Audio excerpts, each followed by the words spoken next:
Shalom, shalom, shalom. Apa kabarnya, saudara yang dikasih Tuhan? Wow, saya berdoa setiap Anda semua dalam keadaan sehat, diberkati Tuhan. Amin. Saya senang hari ini kita bisa bertemu kembali di small group kita pekan ini.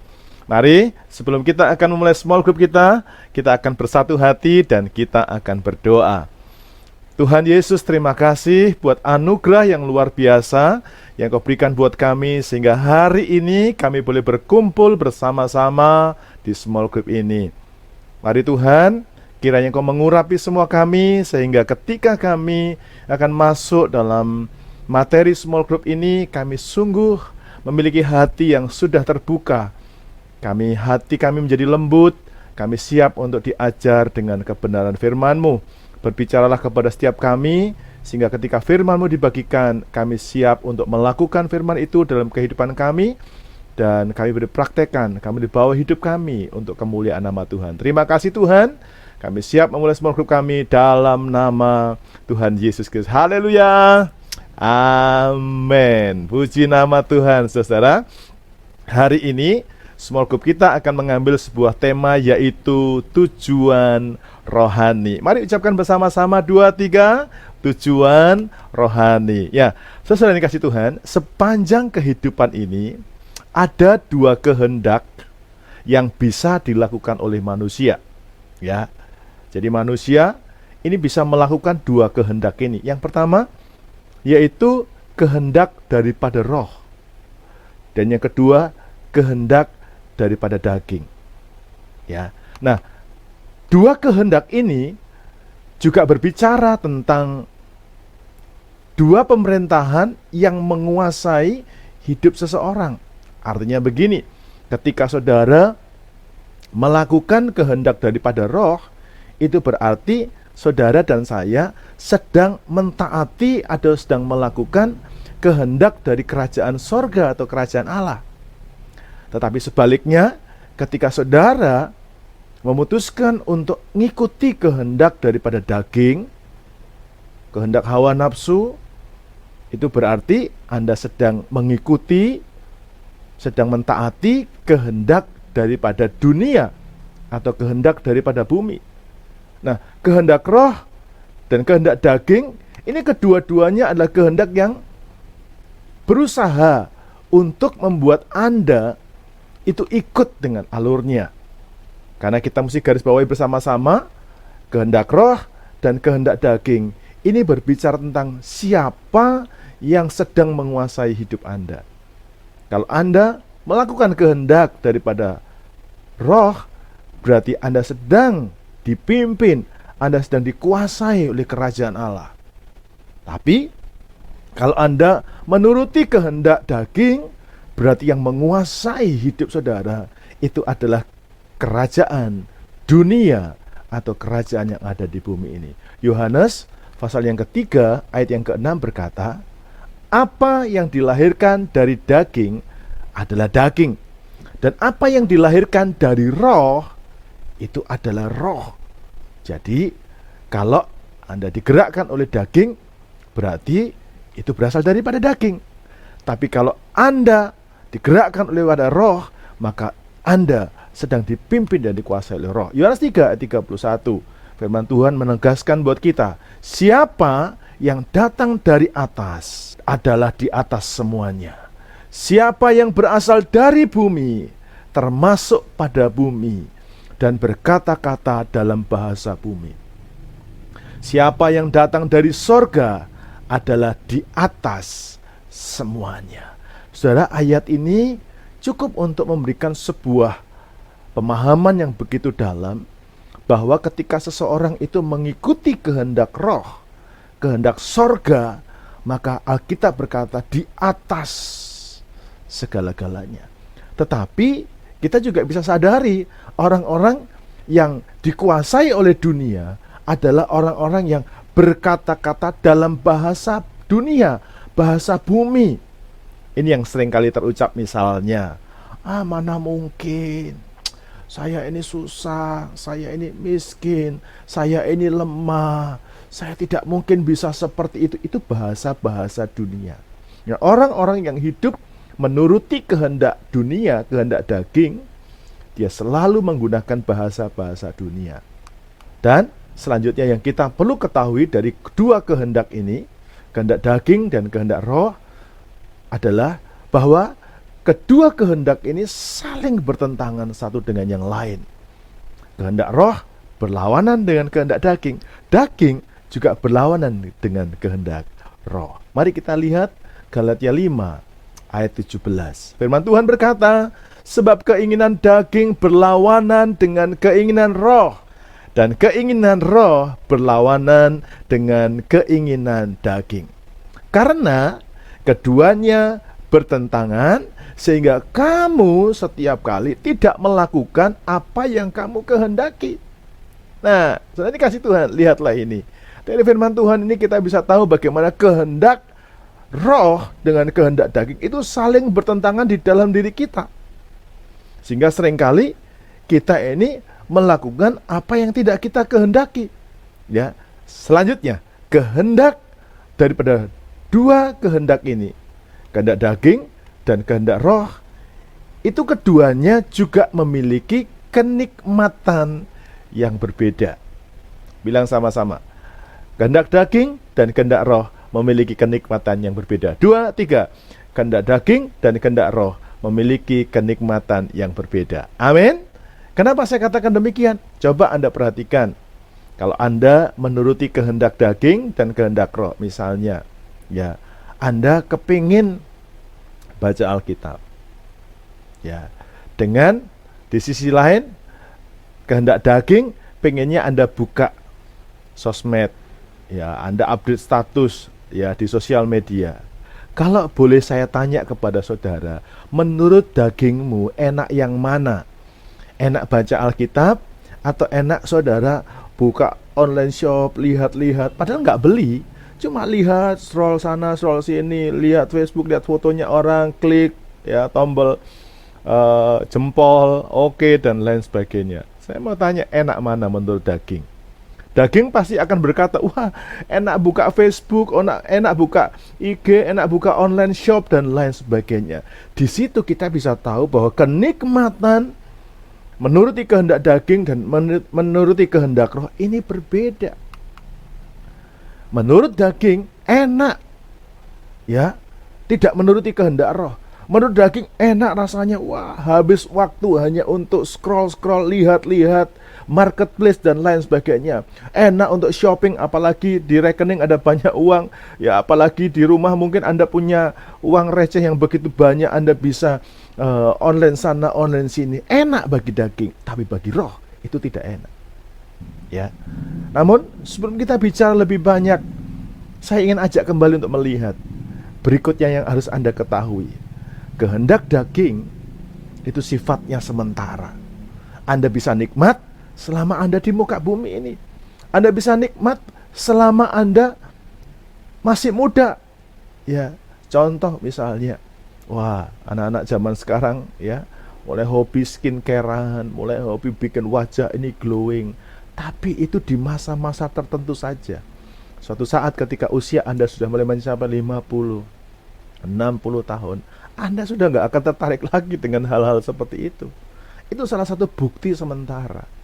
Beberapa waktu ini saya dibawa Tuhan untuk melihat dan memperhatikan tentang begitu cepatnya waktu ini berjalan. Dulu ketika usia 20-an tahun, wah, kita energi, kita suka ini, wah, semua keinginan dikejar. Tapi ketika 20 tahun berjalan, tanpa kita sadari, kita sekarang noleh ke belakang dan kita berkata, mengapa kita terlalu bodoh, kenapa kita terlalu naif, sehingga kita melakukan hal-hal yang tidak ada gunanya pada waktu itu. Saudara yang kasih Tuhan, renungkan ini baik-baik. Kehendak daging itu sifatnya sementara. Kehendak daging itu masa kerjanya sementara, selama Anda di bumi. Tapi kehendak daripada roh itu akan Anda nikmati hingga kehidupan yang kekal. Artinya, durasi waktu ketika Anda melakukan kehendak roh itu akan Anda nikmati sampai kepada hidup yang kekal. Nah, yang lebih menarik lagi ada kedua kehendak ini punya kemuliaan yang berbeda. Artinya gini, kalau Anda melakukan kehendak daging, upahmu, kemuliaannya, kehormatannya gak sama dengan orang yang melakukan kehendak roh. Orang yang melakukan kehendak roh, mungkin bagi dunia dia wah kolot, aneh. Masa di dunia kayak orang tinggal di surga, doa-doa terus, baca-baca Alkitab, gereja-gereja terus, pelayanan-pelayanan terus. Rasanya waktunya hampir habis, nggak punya waktu untuk menikmati, untuk menjajal semua kesenangan dunia.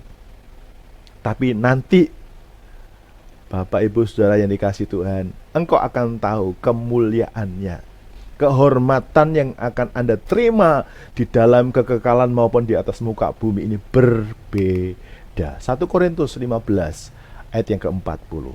Kita perlu membacanya supaya kita bisa mengerti akan kebenaran firman Tuhan. Mari kita baca sama-sama ya. 2, 3. Ada tubuh sorgawi dan ada tubuh duniawi. Tetapi perhatikan, kemuliaan tubuh sorgawi lain daripada kemuliaan tubuh duniawi. Jadi kalau orang hanya mengejar kehendak daging, dia hanya mengejar kemuliaan tubuh duniawi.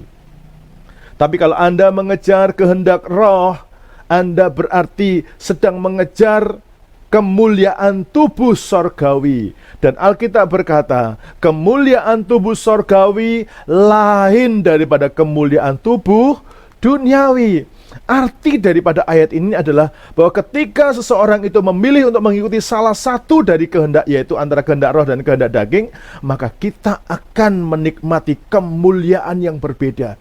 Kita akan mendapat kehormatan yang berbeda daripada Tuhan. Amin. Nah, Galatia 5 ayat yang ke-21b berkata demikian, terhadap semuanya itu ku peringatkan kamu, seperti yang telah ku buat dahulu, bahwa barang siapa melakukan hal-hal yang demikian, ia tidak akan mendapat bagian dalam kerajaan Allah. Saudaraku, Galatia 5 ayat yang ke-21b ini merupakan peringatan bagi mereka yang hidupnya menuruti kehendak dagingnya. Kerja terus, gak ingat baca firman, gak ingat berdoa, gak ingat beribadah, gak ingat mencari Tuhan. Karena dia mengejar turuti kehendak daging. Pokoknya saya tahun ini harus punya rumah bagus, harus bisa beli mobil. Itu kehendak daging, saudara. Kehendak dunia. Amin. Tapi Galatia 5 ayat yang ke-22 sampai 23 berkata demikian. Tetapi buah roh ialah kasih, sukacita, damai sejahtera, kesabaran, kemurahan, kebaikan, kesetiaan, kelemah lembutan, penguasaan diri.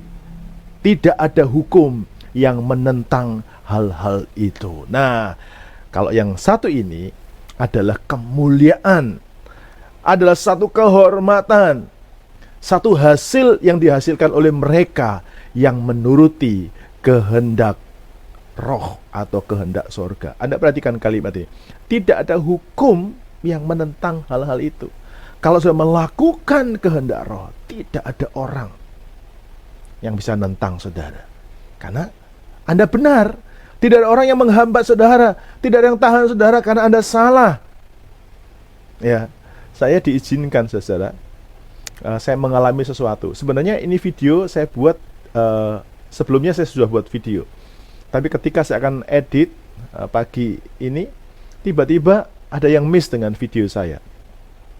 Lalu akhirnya saya mengambil langkah untuk saya ambil kembali.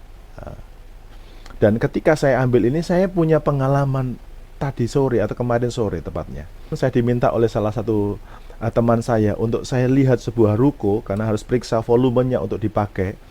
Tiba-tiba ketika saya telepon, orang yang saya telepon ini marah, saudaraku ya. Dan ketika dia marah, saya dengan begitu sadar, saya belajar mengikuti kehendak roh. Coba sampaikan, minta maaf Bapak kalau saya mengganggu. Tetapi saya hanya melakukan tugas saya. Namun jika dirasa apa yang saya lakukan salah, maka saya mohon maaf. Ada sesuatu yang menarik ketika saya berkata, saya minta maaf Bapak. Ya, saya belajar nurut kehendak roh. Saya belajar nurut kehendak sorga. Berkata minta maaf. Dan hal menarik, Ketika saya minta maaf, ketika saya merendahkan diri, saya tidak merasa bahwa saya seperti orang yang bodoh, seorang yang dungu, seorang yang apa seperti itu ya. Tapi saya merasa bahwa ada satu kemuliaan ketika orang yang marah, orang yang angkuh, orang yang emosi, dan saya memutuskan untuk saya tidak menjadi marah, tapi saya merendahkan hati saya. Saya merasakan ada satu kemuliaan yang luar biasa. Ada satu kebanggaan saya bisa merendahkan hati. Dan saya tahu yang puas itu adalah roh kita. Tapi daging kita, rasanya kalau direndahkan, dimarah-marah, itu rasanya daging kita itu pengen balas. Karena memang dunia ini berbeda kehendaknya dengan kehendak roh.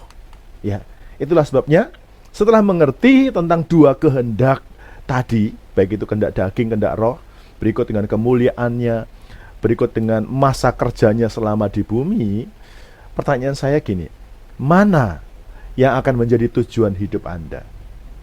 Mana yang akan Anda upayakan untuk Anda kejar, Anda turuti sepanjang hidup ini? Tapi saya boleh menggarisbawahi, kita harus mengejar tujuan rohani. Katakan amin. Mari ucapkan sama-sama, saya harus mengejar tujuan rohani. 2, 3, saya harus mengejar tujuan rohani. Nah, kita akan lihat sekarang ya, apa tujuan rohani Anda?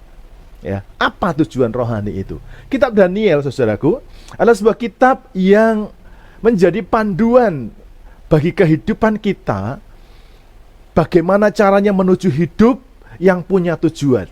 Ya, di sana kita bisa temukan ada contoh tokoh-tokoh dalam kitab Daniel. Ada Sadrak, ada Mesah, ada Abednego, ada Daniel. Nah, 4 pemuda ini adalah 4 pemuda yang luar biasa.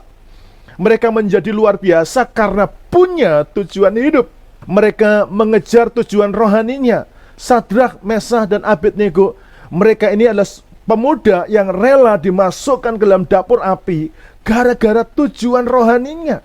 Dia ingin berkenan kepada Tuhan. Dia ingin mematikan dagingnya. Dan karena itu resikonya dia harus dibawa masuk ke dalam dapur api. Daniel, seorang pemuda yang rela harus tanggung resiko dimasukkan ke dalam gua singa yang lagi lapar. Ya, pada waktu itu ada budaya kalau orang melawan perintah raja, mereka mempersiapkan ada satu gua yang di dalamnya diisi singa-singa yang lapar, singa yang sengaja dikasih lapar. Dan itu menjadi tontonan. Jadi siapa yang melawan aturan pemerintah dimasukkan ke dalam gua itu, dan mereka saksikan matinya, disiksa, dianiaya, dimakan oleh singa. Daniel bahkan rela untuk dimasukkan ke dalam gua singa. Karena apa? Tujuan hidupnya yang luar biasa. Dia mengejar tujuan rohaninya.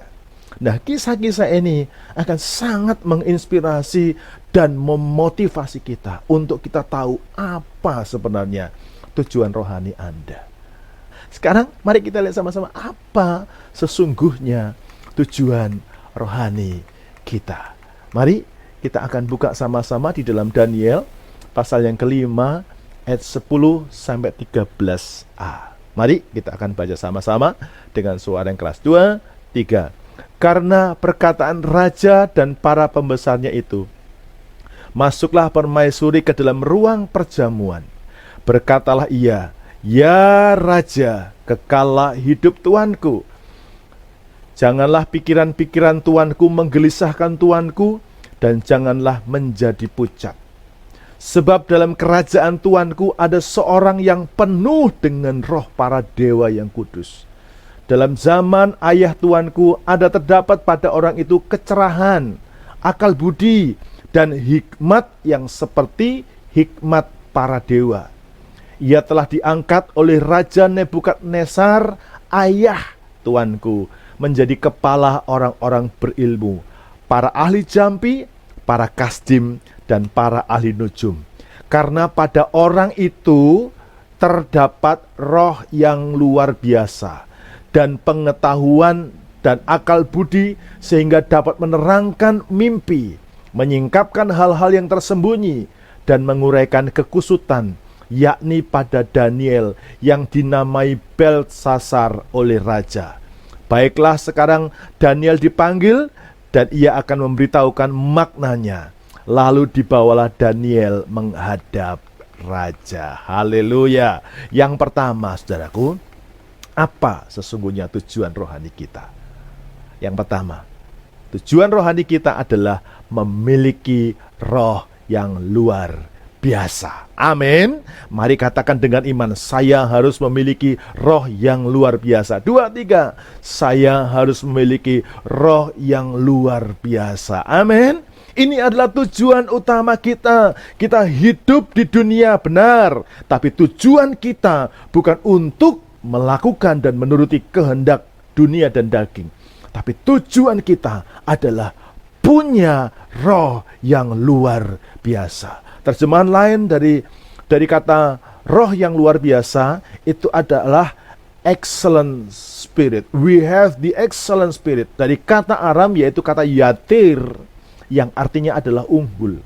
Orang yang memiliki roh yang luar biasa itu adalah orang yang punya roh yang unggul, punya roh yang melampaui apapun, punya roh yang luar biasa. Dan ada pengertian lain, punya roh yang ekstrim. Tahu kata ekstrim? Ya, wah, hujan biasanya deras, tapi kali ini hujannya ekstrim. Artinya apa? Super deras. Ya, mungkin disertai angin, disertai badai dan lain sebagainya. Itu nama ekstrim. Nah, Anda bisa bayangkan kalau rohmu itu ekstrim, ya. Jadi ini tujuan kita. Tujuan kita adalah memiliki roh yang unggul, roh yang luar biasa, roh yang bisa melampaui semua roh-roh dunia ini. Kenapa sih kita harus punya roh yang luar biasa? Karena ketika kita punya roh yang luar biasa, maka kita akan mampu melewati semua rintangan. Dengan kata lain, kita akan jadi orang yang tidak bisa dihambat, tidak bisa dihalangi oleh apapun. Kenapa? Karena roh kita luar biasa. Amin. Sebagai contoh gini, kenapa sih ada orang yang gak bisa beli sesuatu? Jawabannya saudara, karena miskin. Dia terhalang untuk punya sesuatu karena kemiskinannya, karena gak punya sesuatu dan karena dia miskin. Tapi ketika Anda punya roh yang luar biasa, itu artinya kemiskinan tidak bisa menghalangi saudara. Amin. Ketika engkau punya roh yang luar biasa, kemiskinanmu tidak akan pernah bisa menyerang hidupmu. Artinya engkau gak bakal miskin. Amin. Amin. Kau gak akan miskin. Karena apa? Kemiskinan gak bisa jamah saudara. Ada orang gak bisa beli rumah, gak bisa bangun rumah, ya gak bisa, kecapek cita-citanya, pengen keliling Indonesia, gak tercapai cita-citanya. Karena apa? Gampang, karena gak punya uang. Dia terhalang untuk mencapai cita-citanya karena tidak cukup dalam hal keuangan. Tapi ketika Anda punya roh yang luar biasa, roh Anda yang luar biasa itu membuat Tuhan bisa menggerakkan siapapun dan apapun untuk menyertai Anda. Amin. Kita sadar manusia bukan unlimited, bukan tidak terbatas. Manusia ini ada batasnya. Amin. Seperti Daniel terbatas. Tapi Daniel mengejar roh yang luar biasa. Sebagai contoh apa yang terjadi, Daniel pasal yang kelima ayat 10-13 tadi kita bisa melihat, dikatakan pada orang itu, ayat 12, terdapat roh yang luar biasa. Pada Daniel maksudnya ada pengetahuan, ada akal budi, sehingga dapat menerangkan dan menyingkapkan hal-hal yang tersembunyi dan menguraikan kekusutan, yakni pada Daniel yang dinamai Belsasar. Baiklah, sekarang Daniel itu dipanggil dan dia akan memberitahukan maknanya. Lalu dibawalah Daniel menghadap raja. Saudara yang kasih Tuhan, roh yang luar biasa yang dimiliki oleh Daniel itu memberi dampak, itu membuat Daniel itu bisa dikenal oleh orang lain bahwa dia adalah orang yang luar biasa. Siapa yang buat itu? Saya yakin Tuhan kasih tunjuk orang-orang di kerajaan itu. Bahkan permaisuri raja tahu Daniel itu orang luar biasa. Anda mungkin terbatas seperti Daniel, tapi ketika engkau punya roh yang luar biasa, engkau jadi orang yang tidak bisa dibatasi. Engkau menjadi seperti Daniel yang dipromosikan oleh orang lain. Engkau menjadi seperti Daniel yang akhirnya dibawa untuk ketemu dengan raja. Anda bisa bayangin, Anda ketemu dengan raja, Anda ketemu dengan presiden, Anda dapat apa kira-kira? Kalau zaman sekarang yang lebih viral, kalau ketemu dengan presiden, minimal Anda dapat sepeda presiden. Amin. Happy enggak? Happy. Apa bedanya sepeda yang Anda terima, Anda beli di toko dengan Anda dapat sepeda yang dikasih sama presiden? Labelnya loh. Amin. Dan itu label yang resmi, label yang sah, label kehormatan. Saya percaya kalau engkau punya roh yang luar biasa, maka engkau menjadi orang yang tidak terbatas. Amin. Mari kita sekarang kejar ini bersama-sama. Bersama dengan saya, kita mengejar roh yang luar biasa, supaya hidup kita menjadi hidup yang tidak terbatas, tidak terbendung. Dan ini bisa kita lakukan. Ini yang bisa terjadi karena Daniel melakukannya. Daniel bisa menjadi orang yang tak terbatas. Maka saya percaya Anda juga bisa menjadi orang yang rohnya luar biasa, yang membuat Anda yang terbatas itu menjadi tak terbatas karena anugerahnya. Sekarang yang kedua, apa sesungguhnya tujuan rohani kita? Kita sama-sama melihat Alkitab di dalam Daniel pasal 6 ayat yang ke-10. Firman Tuhan berkata demikian, demi didengar Daniel bahwa surat perintah itu telah dibuat, pergilah ia ke rumahnya. Dalam kamar atasnya ada tingkap-tingkap yang terbuka ke arah Yerusalem. 3 kali sehari ia berlutut berdoa serta memuji Allahnya seperti yang biasa dilakukannya. Sekarang yang kedua, apa sesungguhnya tujuan rohani kita? Tujuan rohani kita adalah hidup dalam doa yang konsisten. Mari ucapkan sama-sama dengan suara keras. 2, 3. Hidup dalam doa yang konsisten. Nah, bagian ini saudaraku merupakan kelanjutan dari bagian yang pertama. Tujuan kita yang pertama mengejar roh yang luar biasa. Nah, ketika Anda ingin memiliki roh yang luar biasa, maka Anda harus melangkah untuk mendapatkan caranya. Bagaimana caranya? Kita harus memiliki roh yang luar biasa. Nah, saya menumpangkan, seringkali ada banyak orang Kristen merasa begini, saya dijamah Tuhan, pertama kali, wah saya pikir saya langsung berubah, hidup saya langsung jadi beda. Tapi ternyata tidak. Perubahan roh yang luar biasa itu tidak didapat secara instan. Anda punya roh yang luar biasa itu bukan ketika Anda jamah Tuhan, langsung berubah, rohmu tiba-tiba. Tidak. Tapi perubahan dan roh yang luar biasa itu didapatkan dari keputusan Anda untuk memiliki kehidupan doa yang konsisten, doa yang terus-menerus. Dalam Daniel pasal 6 ayat yang ke-10 yang kita sudah baca tadi, ada beberapa kalimat penting yang perlu Anda perhatikan dari apa yang dilakukan oleh Daniel. Yang pertama, dikatakan begini, ada kalimat dalam kamar atasnya. Berarti Anda bisa bayangkan, Daniel ini punya kamar pribadi. Dan kamar pribadi ini dia sengaja untuk menjadikan tempat personal, tempat pribadi dia berhubungan dengan Tuhan. Jadi Daniel itu ada hubungan pribadi dengan Tuhan. Doa, bicara hubungan pribadi. Yang kedua, ada kalimat yang dikatakan 3 kali sehari. Ini memang bicara tentang jumlah. Dalam sehari dia berdoa berapa kali? 3 kali. Ini bicara tentang apa? Keseriusan. Daniel itu serius berdoa. Dan Anda tahu, ketika orang serius, ini juga bicara tentang proses. Proses tidak akan pernah mengkhianati hasil. Kalau prosesmu sedikit, prosesmu tidak banyak, proses yang kau kerjakan tidak berat, maka hasilnya biasa. Tapi yang dilakukan oleh Daniel, dia begitu serius, 3 kali sehari seumur hidupnya. Dan hasilnya luar biasa, punya roh yang luar biasa. Yang ketiga, ada kalimat berlutut, berdoa, serta memuji Allah. Ya, ini bicara tentang cara. Ya, kalau sudah pengen punya caramu berdoa yang tepat dan akurat itu seperti apa, ikuti apa yang dilakukan oleh Daniel. Berlutut, berdoa, dan memuji Allah. Amin. Luar biasa. Ya. Nah, berikutnya ada kalimat biasa dilakukannya. Nah, kata ini yang menarik sekali. Karena kata biasa dilakukannya ini menunjukkan tentang konsisten atau ketekunan daripada Daniel dalam berdoa. Ya, Daniel tekun, Daniel serius. Dan ini yang dihasilkan, dia menghasilkan roh yang luar biasa. Nah, inilah tujuan rohani kita yang kedua, yaitu kita harus berdoa dengan konsisten. Kita harus berdoa dengan terus-menerus. Kita harus berdoa dengan tekun.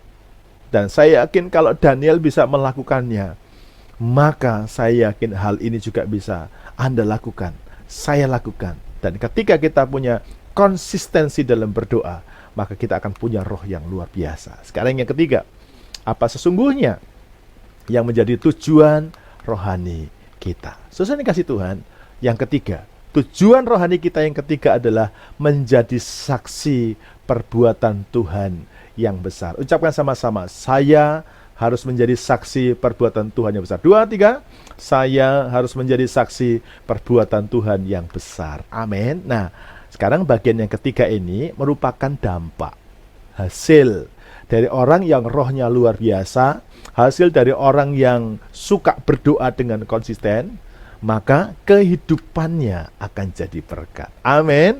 Dia akan jadi saksi, dan orang lain di sekitar Anda, sekitar kita, dia akan melihat kita dan mereka diberkati karena hidup kita. Kisah Rasul pasal yang kedua, ayat yang ke-45 sampai 47. Dikatakan, dengan bertekun dan dengan sehati mereka berkumpul tiap-tiap hari dalam bait Allah.